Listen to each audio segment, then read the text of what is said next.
since there's no clarity on the number of MLAs that both the faction have, now what the Sharad Pawar faction is trying to do is that they have sent a legal letter and they are taking this legal way against those 9 who join hands with the BJP and the Eknath Shinde faction. In a way, this is also a message to the remaining who haven't yet decided that they should stay over here.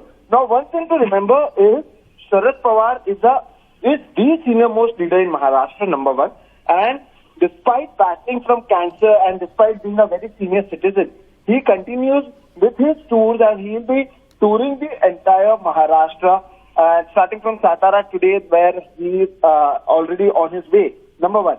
Number two, if you look carefully or listen carefully to what Jayant Patil said yesterday. Jayant Patil said that if these MLAs go back to their constituency, they will understand that the people are still with Sharad Pawar, and the way Supriya Sule was smiling yesterday, or the way Sharad Pawar raised his hand and said that I'll be the face of the party and started smiling, they are still confident that majority of the MLAs will come with them.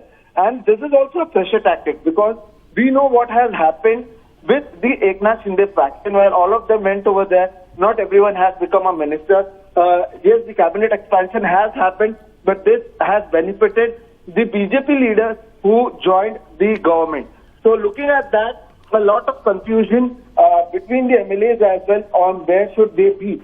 And that's why what is happening at the moment is that the people have been trying to speak to all of them. Although Sharad Pawar has confirmed to us that he did not speak to anyone since yesterday. But yes, it's a very strategic move to start from Satara, where the former Chief Minister of Maharashtra, Yashwantrao Chauhan, used to come from. He will be going over there in Satara, and from there he will be starting his entire tour, as well as his fight over this entire issue that is going on since yesterday. So there's a lot of strategy behind that. And remember, he's the same Sharad Pawar who delivered a speech while it was raining in 2019, which also struck a chord with the voters of Maharashtra, and the NCP won 54 seats at that time. So it doesn't seem that he's going to give easily, and the fight for the NCP will continue as we speak. Meanwhile, Ajit Pawar has also called for a meeting of his own MLAs, and it would be important to see how many MLAs do actually reach at this meeting, which is scheduled to happen in Devgiri Bungalow in Mumbai.